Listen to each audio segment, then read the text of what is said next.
RPG Maker horror games are something I'll always have a soft spot for, so whenever a new one releases, I always try to play it as soon as possible. From Fear and Hunger and Termina to Look Outside and even something like Felvetic, which isn't even horror, but regardless, these are a few examples that are genuinely good games. Nothing wrong with some of the classics, but the difference here is I believe today we get much better gameplay. Another that we can add to that list is a game called Trenchface. Trenchface is an RPG Maker survival horror game where you play as James Trench, or default class name since you were too lazy to give him a shred of individuality. After all, he's just cattle. Another cog for the war machine, so why give him something to hold on to when he's probably already bound for hell? His sins? Probably numerous. Amnesia the Bunker is a survival horror game, and it's one that I believe is a genuine masterpiece, and it proves that the World War I setting is perfect for horror. Take Conscript as another example. Sure, I didn't find it scary, but the atmosphere and grittiness is on point here. Commissar says the charge. It's kinda hard to do that, when this is what the average soldier was probably experiencing. Okay, not gonna lie, chat, this game makes me feel like I'm probably gonna go to hell when I die. You start equipped with a shotgun, a rock, and a mask that's stitched to your face, preventing you from taking it off, and your only goal is to search for a key to remove it and escape. You must defend yourself against these husks that are suspended by these ropes in the sky, and you know what, come to think of it, I wonder how bro ended up like that. Where do you think that rope came from? I don't know. I'm gonna touch it though. What? No, don't touch it!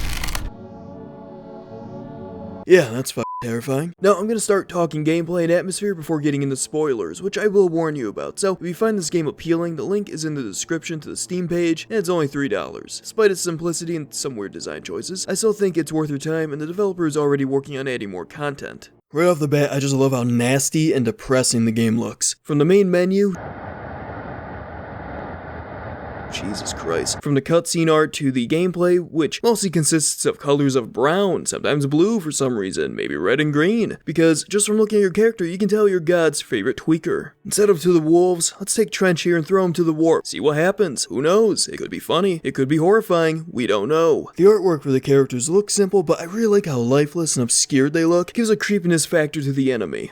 The fog in the art style does a lot to bring out the eerie tone, from the cold concrete of the bunkers to the brown and mud-caked trenches you'll be traversing. If there's one word I'd use, it'd probably be rot. That's what this whole place looks like, and I don't like that at all. There's even ambience. It's good. It's also really bad. The dev went to the Parapedia School of Audio Mixing, but to be fair, I'll blame RPG Maker for that. But nevertheless, it grew on me and the game just clicks with you once you get past whatever this sound is. I will admit though, it evokes this feeling that you're surrounded and something's getting closer and closer with each passing second. Then compare that to the interiors, where it's just eerie and foreboding silence as you explore the bunkers. The game kept reminding me of this random 2002 movie I saw like 6 years ago called Death Watch. Not the cool Death Watch where you're rolling up in these trenches with Titus. Instead, you're getting British soldiers fighting for their lives against a paranormal entity that wishes them harm. Yeah, it was mostly the barbed wire too. If you've seen that movie, you know what I'm talking about. Ow, fuck, ow, fuck, ow, fuck. Then there's the music. You wouldn't believe it, but when you replay this game past midnight, and you truly feel like you're witnessing the horrors of war, and you begin thinking you're really James Trench here losing his grip on sanity, you start to kind of vibe out.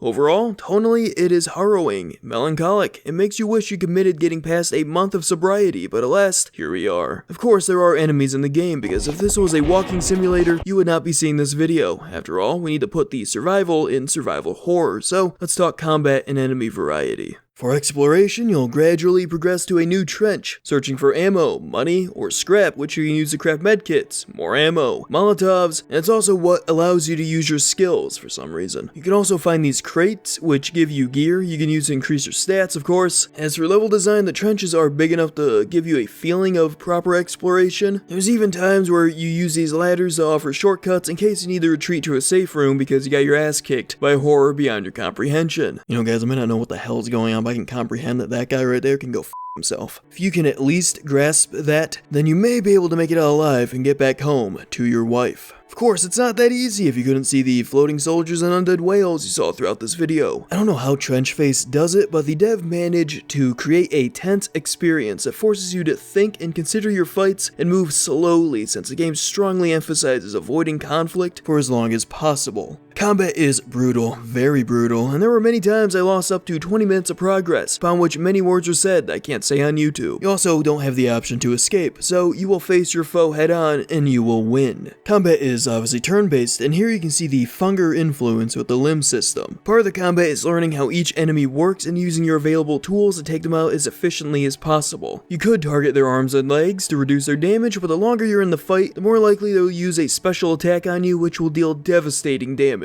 So what can you do? Shoot them, shoot their knees, stab them, club them, bite them, beat them with a rock. Burn them all. Now the guns are your lifeline since they deal the most damage and can target the head where you'd otherwise miss. Sound familiar? The only problem is that you must reload after each shot. Do you risk a reload to take damage then deliver said damage later? Or do you use a skill or maybe focus on dodging or dealing more melee damage and just try to hit them with a sharp rock until they fall? The enemies don't offer a ton of variety, but some are well designed. First you have the floating soldiers. Their gimmick is to patrol and lock down areas. They're the ones you'll want to look out for since they can easily catch you off guard, which resulted in some genuine jump scares. Then we have the crawling undead whales. They will patrol until you're near them and thus begins their hunt. They will follow you throughout the trench and they will try to corner you before lunging in for an attack. They create some of the tensest moments since they're a decent challenge in combat, and whenever you're able to outmaneuver one, you feel like you just claimed yourself a victory. On harder difficulties, this shines more since they're more numerous and they synergize well with the soldiers. As a whale is inching towards you, you may find yourself sandwiched between these two, where you need to creep forward but not too far so you don't aggro an additional enemy. Tension is probably one of the most important factors to making a good horror game, and Trench Face does it well with the enemies and close quarter level design. Now we're gonna be getting on the spoilers because I want to detail how my runs went and then I can finally talk about the story, so this is your final warning. Once you beat the game, you'll be given 2 codes which are needed to unlock the other 2 classes. Kettle will give you the flamethrower. It kinda sucks. The afterburn damage is pathetic and it's only good for saving bullets by weakening other limbs. His cleaning kit is really good though, since it greatly buffs your firearm damage. Honestly, I wish I used it more rather than just wasting it on crafting ammo. I did play this class on hard and let me tell you, I got humbled. I tried throwing hands of the whale and yeah, you see my health. Can you take a guess what happened shortly after? Just to get out of the intro, it took me over 30 minutes. This isn't a complaint by the way, by any means. This is just my way of telling you guys that I suck at this video game. Now let's go over my first run and talk about the story and the hellish journey that followed. Start the game, begin looting, die 4 times, reload again and again and again, and begin again. This was the main experience for the first 2 trenches. I prioritized crafting Molotovs, use them first turn, and using my second one to take off the soldier's arm to prevent him from firing his gun. This worked for every single one, including the Impalers, but they were more tricky as I was actively learning their moveset and getting used to how often they use their special attack. Now for our goal. Between trench 1 and 2 there are these red bunkers. In the first one I picked up an ammo box, which is a godsend, along with a rifle which makes short work of both enemies. If we take the ladder and walk across here, we can get the revolver, which is fantastic. If you fuck up the quick time event, you'll do an embarrassing amount of damage, but if you get a perfect score, it's very useful. Great for targeting multiple limbs too, and honestly it really carried me on hard difficulty, so make sure you grab this. Now inside the red bunkers and this yellow one are notes from a doctor which detail the point of the gas masks. The filters house a stimulant, which makes it so the soldiers don't need to sleep, as well as heightening their reflexes to keep them primed for combat. However, there are some, side effects, like going over your dosage will have it eating away at your face down to the bone. Holy shit, dude. Also, after we grabbed this key, we're jumped by 2 dudes, and it was somehow easier than fighting them one-on-one. Fun fact too, this is the only fight in the game where you fight 2 guys at once, and honestly, thank God. Maybe we're not completely forsaken. I backtrack to the yellow bunker, fight my way through, enter inside, and immediately take note of the silence. Yeah, my radar was indeed going off, because I play enough horror games to know that this is a bad sign. Also, the game throws in barbed wire. It's honestly not so bad unless you're on hard because of the whales, but it's a World War I game, so there needs to be barbed wire. However, as I'm looting around and progressing, I hear this sound. So I stop and begin thinking my next move when I get the biggest jump scare of my life. Ah shit, that's not good. Oh! This is the first boss known as Mother. And as a good son, it's my job to ensure I burn her in holy fire before lighting that bitch up. Target her tentacles, take him out, it'll deal more damage, and eventually defeat her over time. I do end up winning because James, I'm gonna stop calling him James, I just didn't want to call him John Trench, is at this point so jaded that he's practically immune to visual horror. Problem, I said visual, because this next part kinda sucks. The footage here is muted because the number station just kept repeating the same numbers so fucking loudly and so constantly that it was peaking my headphones with volume in-game at 20%, and it is the second jump scare I received because I was not expecting her to just constantly talk in my ear. Trench Face is truly the scariest game of 2025. I'd honestly describe this as noise pollution, the game. 10 out of 10 would experience this while sleep deprived and home alone again. I fight my way through and sneak past the patrols until I turn it off. And surprise, surprise, I can appreciate the ambience here much more when she's not yapping in my ear. The voices in my head do that plentifully enough. Turning off the number station removes these walls. I will drop this topic as of right now, and move on, since fighting my way to Trench 4 was a challenge due to the impalers taking their parental issues out on me, but I make it, and quickly run through every corner to max out my supplies before I climb up to the forest. Walking ahead, we find the very key we need to remove the mask. We take it off as text plays of what I assume is a recruiting officer turning away a teenager from joining. I assume these are the protagonist's memories. Also, I was right, the mask indeed ate away at our face. We're cut off by more flesh, and we have no choice but to make one final cut through the trenches, and here we only have one enemy that is called Sick Men as our threats. They're just reskins of the Impaler, but they don't deal as much damage. But they are tanky, so I did die to them a few times, but taking off their arms helps aplenty, so target those if you're having a hard time. One thing I like to note, I like how every other enemy type disappears except for them, so maybe these are soldiers that also got their masks off, and now they're just husks of their former selves. But the rope does keep them suspended, so maybe we're dealing with something of apocalyptic proportions. I don't know, we're not gonna think about it. It's gonna be easier that way in the end. I climb out of the trench one last time and begin my stretch through the woods towards a cabin. I loot the cows and receive ammo boxes and medkits since a boss fight is evidently about to happen, and then we meet the only other somewhat human being in the game. I'm sorry? Dude, calm down. Of course, we fight him. Also, his helmet reminds me of Cheetos, so we're gonna put Cheetos' face on his. The fight is kinda uneventful. He spams his flamethrower, but it rarely does enough damage to worry about. And he just has the body as a target, so throw everything you have at him until he dies. That was easy bet.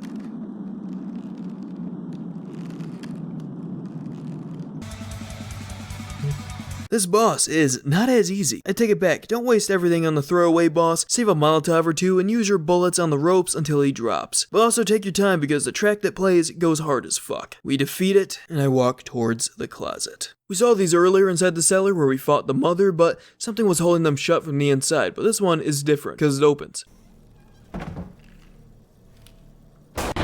I thought I was gonna hype up suspense and say something profound. Lock in, dog. I have a bad upload schedule, less than 10k subs, and I shitpost anime girls because I'm mentally ill. Lock in, man. Don't take me serious. Inside is a child. Our protagonist asks him where his parents are, but leaves to confront fellow soldiers that he hears outside that are soon to arrive. He leaves and we hear the gunshot go off. Obviously, they shot our boy Trench.